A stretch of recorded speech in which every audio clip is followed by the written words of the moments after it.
Hi traders, welcome back. Market ഇന്ന് രാവിലെ open ചെയ്ത് തന്നെ ഒരു ഗ്ലോബൽ ക്യൂസിൻ്റെ പുറത്ത് നെഗറ്റീവായിട്ടായിരുന്നു. അതിനുശേഷം ഒരു ഷാർപ്പ് റിക്കവറി നമ്മൾ എക്സ്പെക്ട് ചെയ്തിട്ടുണ്ടായിരുന്നു. പക്ഷേ എന്ത് ചെയ്തു, മാർക്കറ്റ് നമുക്ക് എന്ത് ചെയ്തത്, ആ ഒരു റിക്കവറി കിട്ടുന്ന രീതിയിൽ തന്നെയാണ് മാർക്കറ്റിൽ മൂവ്മെൻറ്റ് ഉണ്ടായത്. ഫസ്റ്റ് കുറച്ച് നേരം കൺസോൾട്ടേറ്റ് ചെയ്താൽ പോലും പിന്നീട് മാർക്കറ്റ് എന്ത് ചെയ്തു, ഒരു റിക്കവറി ഉണ്ടായിട്ടുണ്ടായിരുന്നു. ഞാൻ എക്സ്പെക്ട് ചെയ്ത റിക്കവറി എന്ന് പറയുന്നത് ഈ ഒരു ലെവലിൽ 23,400 എന്നുള്ള ലെവൽ വരെ മാർക്കറ്റ് വരും എന്നുള്ളതായിരുന്നു ഞാൻ എക്സ്പെക്ട് ചെയ്ത്. പക്ഷേ എന്ത് ചെയ്തു, ഒരു ഇതിൻ്റെ മുമ്പത്തെ സപ്പോർട്ട് സോണിലെത്തിയിട്ട് മാർക്കറ്റ് ഒന്ന് റിവേഴ്സിൽ വരികയാണ് ചെയ്തത്. അപ്പോൾ മാർക്കറ്റ് ഇത്തരത്തിൽ മൂവ് ചെയ്യുന്ന സമയത്ത് നമുക്ക് എന്ത് ചെയ്യും, നമ്മൾ ആകെ ട്രേഡ് പ്ലാൻ ചെയ്തതിൻ്റെ 50% വരുന്ന സമയത്ത് ഡൗൺ സൈഡിൽ നിന്ന് ഒരു ട്രേഡ് പ്ലാൻ ചെയ്യാമെന്നുള്ളതായിരുന്നു. ഈ ഒരു മൊമെൻറ്റിൻ്റെ 50% വരുന്ന സമയത്ത് എന്ത് ചെയ്താൽ മേലേക്കുള്ള ഒരു ട്രേഡ് പ്ലാൻ ചെയ്യാം, ഇതിൻ്റെ താഴെ ഡേലോ സ്റ്റോപ്പ് ലോസ് വെക്കാമെന്നുള്ളൊരു കൺസെപ്റ്റിലാണ് സത്യത്തിൽ ട്രേഡ് എടുത്തത്. പക്ഷേ ഇവിടെ തന്നെ അത് റിക്കവറി വന്നുകൊണ്ട് നമ്മൾ ഇതിനെ താഴെ തന്നെ സ്റ്റോപ്പ് ലോസ് വെച്ചിട്ടാണ് നമ്മൾ ഇത് ഈ ഏരിയയിൽ നിന്ന് ട്രേഡ് പ്ലാൻ ചെയ്ത്. ഈ സ്പൈക്ക് അടിച്ച സമയത്ത് സെൻസെക്സിലാണ് ട്രേഡ് എടുത്തിട്ടുണ്ടായിരുന്നത്. ഈ സ്പൈക്ക് അടിച്ച സമയത്ത് എന്ത് ചെയ്തിട്ടുണ്ടായിരുന്നു, അത്യാവശ്യം നന്നായിട്ട് പ്രീമിയം പമ്പ് ചെയ്തിട്ടുണ്ടായിരുന്നു. നമ്മളെടുത്ത പിന്നെ മൂവ്മെൻറ്റിൻ്റെ അല്ലെങ്കിൽ ക്യാൻഡിൽ അനുസരിച്ചാണെങ്കിലും ഈ ഒരു ഇതിൻ്റെ മുകളിൽ വന്ന സമയത്ത് ഈ ക്യാൻഡിൽ 250 തോന്നുന്നുണ്ട്, 700 650 വരെ എന്ത് ചെയ്യുന്നത് പ്രീമിയം കയറി ഉണ്ടായിരുന്നു. അതിനുശേഷം പിന്നെ കൺസോൾട്ടേറ്റ് ചെയ്തു. പിന്നെ മൂവ് ചെയ്ത സമയത്ത് ഇത്രയും മൂവ്മെൻറ്റിലൊന്നും പ്രീമിയം കയറിയില്ല. പക്ഷേ അതിന് ശേഷം വീണ്ടും പ്രീമിയം മൂവ് ചെയ്തു. ഇവിടെ എത്തിയപ്പോഴാണ് പിന്നെ 720 അല്ലെങ്കിൽ 650 പ്രീമിയം മൂവ് ചെയ്തിട്ടുണ്ടായത്. അപ്പോൾ ഇത്തരത്തിൽ മൂവ്മെൻറ്റ് തരുന്ന സമയത്ത് ഞാൻ എന്ത് ചെയ്യാറ്, പൊതുവേ ഈ സഡൻ സ്പൈക്ക് IB എഫക്റ്റ് കിട്ടുന്ന സമയത്ത് ബുക്ക് ചെയ്ത് മാറാറാണ് പതിവ്. പിന്നീട് കൺസോൾട്ടേറ്റ് ചെയ്യുകയാണെങ്കിൽ ആ സമയത്ത് വീണ്ടും റീ എൻട്രി പ്ലാൻ ചെയ്യും എന്നുള്ളതാണ് നമ്മൾ സാധാരണ ചെയ്യുന്ന മെത്തേഡ്. എന്തായാലും നമ്മൾ ചെയ്ത ഫസ്റ്റ് ഒരു ട്രേഡ് അതായിരുന്നു. വേറെ ചെറിയ 2 ട്രേഡ് ചെയ്തിട്ടുണ്ടായിരുന്നു. അത് ലോസിലാണ് വന്നത്, കാരണം പ്രീമിയം മൂവ്മെൻറ്റ് ഇല്ല എന്നുള്ളതുകൊണ്ട് തന്നെ ലോസിലാണ് വന്നത്. എങ്കിലും അവറേജ് നമ്മൾ ഇന്ന് പ്രോഫിറ്റിലാണ് ചെയ്തിട്ടുണ്ടായിരുന്നത്. ഇത് നമ്മുടെ പൊസിഷൻസ് ക്ലോസ് ചെയ്തത്. ഇനി നാളേക്ക് നമ്മൾ എങ്ങനെ പ്ലാൻ ചെയ്യുക എന്നുള്ളതാണ്. മാർക്കറ്റ് കഴിഞ്ഞ ദിവസങ്ങൾ വെച്ച് നോക്കുകയാണെങ്കിൽ നമുക്കറിയാം, മാർക്കറ്റ് എന്താണ് എല്ലാ ദിവസങ്ങളിലും ഒരു സെൽ ഓഫാണ് മാർക്കറ്റിൽ കാണിക്കുന്നത്. അപ്പം വലിയ മൂവ്മെൻ്റ് ഒന്നും കാണിക്കുന്നില്ല എന്നുണ്ടെങ്കിലും കഴിഞ്ഞ 3-4 ദിവസമായിട്ട് ചെറിയ രീതിയിലാണ് ഇപ്പോൾ എന്ത് ചെയ്യുന്നത്, താഴേക്ക് വന്നിട്ടുണ്ട്. ഈ ഒരു ലെവൽ 23,000 എന്നുള്ള ലെവൽ ഈ ക്രൂഷ്യൽ സപ്പോർട്ടായിരുന്നു. ഇപ്പം ഈ ലെവൽ നോക്കി മതി. ഈ ഒരു ലെവലിൽ നിന്നാണ് ഇതിന് മുമ്പ് എന്ത് ചെയ്തത്, ഒരു സെൽ ഓഫ് വന്ന് പിന്നെ തുടങ്ങിയതും അതിനുശേഷം റിക്കവറി ചെയ്ത് പോയതൊക്കെ ഈ ലെവലിൽ നിന്നാണ്. അപ്പോൾ മാർക്കറ്റ് എന്ത് ചെയ്യാം, ഈ ഒരു ലെവൽ ഇവിടുന്ന് സസ്റ്റെയിൻ ചെയ്തിട്ടില്ല എന്നുണ്ടെങ്കിൽ മാർക്കറ്റിൽ ഇനി ഒരു സപ്പോർട്ട് എന്ന് പറഞ്ഞാൽ 21,000 അല്ലെങ്കിൽ 21,900 വരെ 22,000 വരെ എന്ത് ചെയ്യാം, മാർക്കറ്റ് ഡൗൺ സൈഡ് വരാമെന്നുള്ളതാണ്. ഓവറോൾ പെർഫോമൻസ് അല്ലെങ്കിൽ കാണിക്കുന്നത് എന്താണ്, ഡെയിലി ക്യാൻഡിൽ വെച്ച് നോക്കുകയാണെങ്കിലും നമുക്ക് ഡൗൺ സൈഡാണ് മാർക്കറ്റ് കാണിക്കുന്നത് എന്നുള്ളതാണ്. വീക്ക്ലി ക്യാൻഡിൽ നോക്കുകയാണെങ്കിൽ ഒരു ഫുൾ ബാക്കിന് ശേഷം ഒരു കണ്ടിന്യൂഷൻ എന്നുള്ള ഒരു ലെവലിലാണ് മാർക്കറ്റ് നിൽക്കുന്നത്.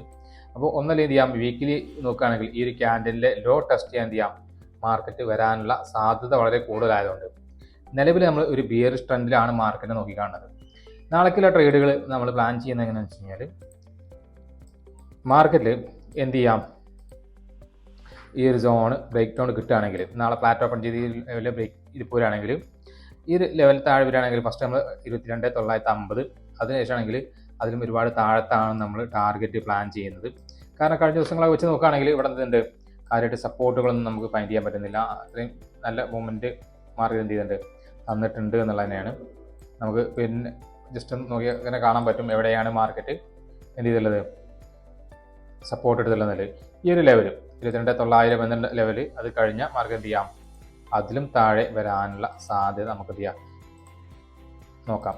അപ്പോൾ ഇനി അവിടുന്ന് വിട്ട് കഴിഞ്ഞാൽ 22,648 വരെയൊക്കെ എന്ത് ചെയ്യാം, നമുക്ക് ടാർഗറ്റ് ചെയ്യാൻ പറ്റും. അപ്പോൾ ഇതൊക്കെയാണ് നമുക്ക് നാളെ മാർക്കറ്റിൽ ടാർഗറ്റ് ചെയ്യാൻ പറ്റുന്ന ലെവലുകൾ എന്ന് പറയുന്നത്. അപ്പോൾ നമുക്ക് അവിടെ ഇപ്പോൾ നമ്മൾ നിൽക്കുന്ന ലെവലിൽ നിന്ന് മാർക്കറ്റ് ബ്രേക്ക് ചെയ്താൽ ഈ ലെവലുകളൊക്കെ നമുക്ക് എന്ത് ചെയ്യാൻ പറ്റും, ടാർഗറ്റ് ചെയ്യാൻ പറ്റും എന്നുള്ളതാണ്. അപ്പോൾ ഫസ്റ്റ് ടാർഗറ്റ് ചെയ്യാൻ പറ്റുന്ന 22,950, അത് കഴിഞ്ഞാൽ 22,900, 22,724, അത് കഴിഞ്ഞാൽ 22,644 എന്നുള്ള ലെവലിൽ എന്ത് ചെയ്യാം, നമുക്ക് ട്രേഡ് ടാർഗറ്റ് പ്ലാൻ ചെയ്യാം.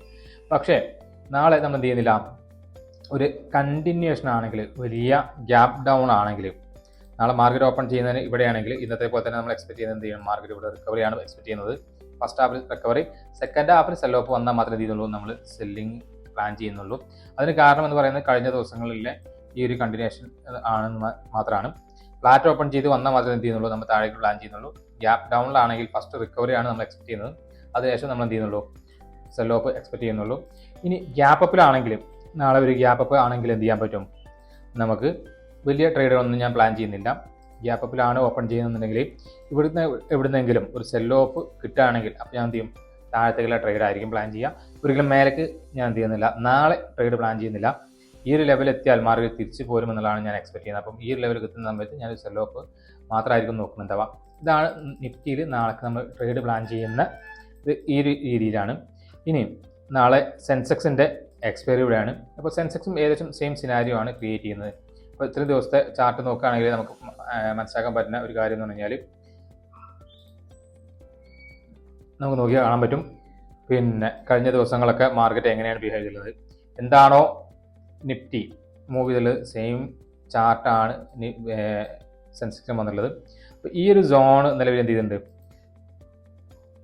എത്തിയിട്ടുണ്ട് മാർക്കറ്റ് അല്ലേ. ഈ ഒരു സോണിലാണ് കറക്റ്റായിട്ട് നിൽക്കുന്നത്. അപ്പോൾ അവിടുന്ന് അത് ബ്രേക്ക് ചെയ്ത് കിട്ടുകയാണെങ്കിൽ, ഇത് ബ്രേക്ക് ഡൗൺ കിട്ടുകയാണെങ്കിൽ ചെയ്യാം മാർക്കറ്റ് അടുത്ത ഒരു സപ്പോർട്ട് എടുക്കാൻ വേണ്ടിയിട്ട്, അല്ലെങ്കിൽ ഇതാണ് ഇതിനു മുമ്പ് നിന്ന ഒരു ബ്രേക്ക് ഔട്ട് ലെവൽ എന്നുള്ളതുകൊണ്ട് മാർക്കറ്റ് എന്ത് ചെയ്യാം, ഈ ഒരു ലെവൽ ടെസ്റ്റ് ചെയ്യാൻ വരാം.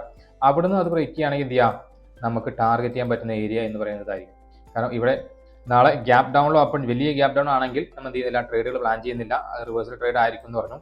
അപ്പോൾ വലിയ ഗ്യാപ്പ് അപ്പം നമ്മൾ എന്ത് ചെയ്യുന്നില്ല, പരിഗണിക്കുന്നില്ല. ഫ്ലാറ്റ് ഓപ്പൺ ചെയ്താൽ മാത്രമേ എന്ത് ചെയ്യുന്നുള്ളൂ, നമ്മൾ ട്രേഡുകൾ പരിഗണിക്കുന്നുള്ളൂ. അതല്ലാത്ത കേസിൽ നമ്മൾ എന്ത് ചെയ്യുന്നില്ല, ട്രേഡുകളൊന്നും പ്ലാൻ ചെയ്യുന്നില്ല. അപ്പോൾ ഇന്നത്തെ പ്രൈസ് ആക്ഷൻ നോക്കിയാൽ കഴിഞ്ഞാൽ 1 അവറിൻ്റെ ചാർട്ടൊക്കെ നോക്കിക്കഴിഞ്ഞാൽ കണ്ടിന്യൂസ് ആയിട്ട് എന്താണ് റെഡ് ക്യാൻഡിൽസ് മാത്രമാണ് ഫോം ചെയ്തിട്ടുള്ളത്, വേറെ ഒരു ക്യാൻഡിലും ഫോം ചെയ്തിട്ടില്ല എന്നുള്ളത് തന്നെയാണ്.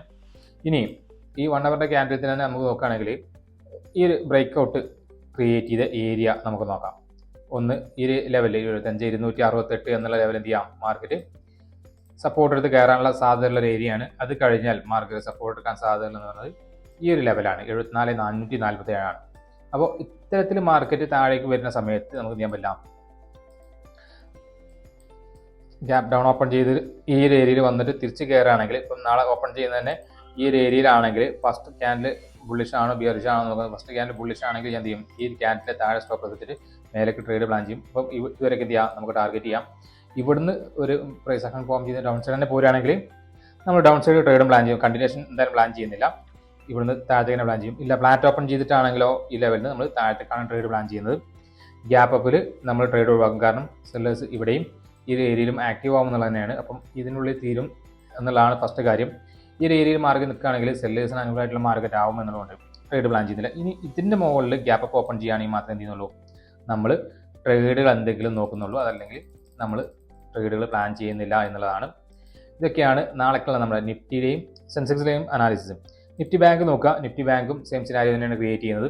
എന്ത് ചെയ്യുന്നുണ്ട്, മാർക്കറ്റ് കണ്ടിന്യൂസ് ആയിട്ട് പാൾ ചെയ്യുന്നുണ്ട്. അതിൻ്റെ കൂടെ ഒരു റിക്കവറി എന്നുള്ള ലെവലിലൊന്നും മാർക്കറ്റ് കാണിക്കുന്നില്ല എന്നുണ്ട്. ലോ ബ്രേക്ക് ചെയ്യുന്ന സമയത്ത് നമ്മൾ ഡൗൺ സൈഡ് ട്രേഡ് പ്ലാൻ ചെയ്യുന്നുണ്ട്. 47,450 ആണ് നമ്മൾ ഫസ്റ്റ് ടാർഗറ്റ് ചെയ്യുന്നത്. ഈ ഒരു ലെവൽ ബ്രേക്ക് ചെയ്ത് കഴിഞ്ഞാൽ 47,450 അല്ലെങ്കിൽ 550 ലെവലുകൾ ടാർഗറ്റ് ചെയ്യുന്നുണ്ട്. ഗ്യാപ്പ് അപ്പിലും വലിയ ഗ്യാപ്പ് ഡൗണിൽ മാത്രമേ നമ്മൾ ട്രേഡുകൾ ചെറിയ ഇഷ്യൂ ഉള്ളൂ. വലിയ ഗ്യാപ്പ് ഡൗണിൽ എന്ത് ചെയ്യുന്നുണ്ട്, നമ്മൾ റിവേഴ്സൽ ട്രേഡുകൾ. വലിയ ഗ്യാപ്പ് അപ്പിൽ നമ്മൾ പ്രൈസ് ആക്ഷൻ ഫോം ചെയ്തതിനു ശേഷം മേലക്കുള്ള ട്രേഡുകൾ അത് ഈ ഒരു ലെവലിൻ്റെ മുകളിൽ വരികയാണെങ്കിൽ മാത്രം, അതല്ലാന്നുണ്ടെങ്കിൽ ട്രേഡുകൾ ചെയ്യുന്നില്ല എന്നുള്ളതാണ്. ഇതൊക്കെയാണ് നാളേക്കുള്ള നമ്മുടെ മാർക്കറ്റ് അനാലിസിസ് എന്ന് പറയുന്നത്. അപ്പോൾ മാർക്കറ്റിൽ ഒരു സ്റ്റോക്കിൽ ഇൻവെസ്റ്റ് ചെയ്യണം എന്നുണ്ടെങ്കിലും ബാക്കിലൊക്കെ നമുക്ക് കുറേശ്ശെ ആണെങ്കിൽ എന്ത് ചെയ്യാൻ പറ്റും, ഇപ്പം മേടിച്ച് കൂട്ടാൻ പറ്റും. അതല്ലാന്നുണ്ടെങ്കിൽ വലിയ രീതിക്ക് സ്വിംഗ് ട്രേഡിങ്ങോ പിന്നെ ഇൻവെസ്റ്റ് ചെയ്യുന്ന ആൾക്കാരൊക്കെ ഇപ്പം കുറച്ച് ദിവസം വെയിറ്റ് ചെയ്യുക എന്നുള്ളതാണ്. ഇതൊക്കെയാണ് നാളേക്കുള്ള എന്തായാലും നമ്മുടെ മാർക്കറ്റ് അനാലിസിസ് എന്ന് പറയുന്നത്. വീഡിയോ നിങ്ങൾക്ക് ഇഷ്ടപ്പെട്ടു എന്ന് വിചാരിക്കുന്നുണ്ട്. ഇഷ്ടപ്പെട്ടുണ്ടെങ്കിൽ തീർച്ചയായും ലൈക്ക് ചെയ്യുക, ഷെയർ ചെയ്യുക, അതേപോലെ സബ്സ്ക്രൈബ് ചെയ്യുക.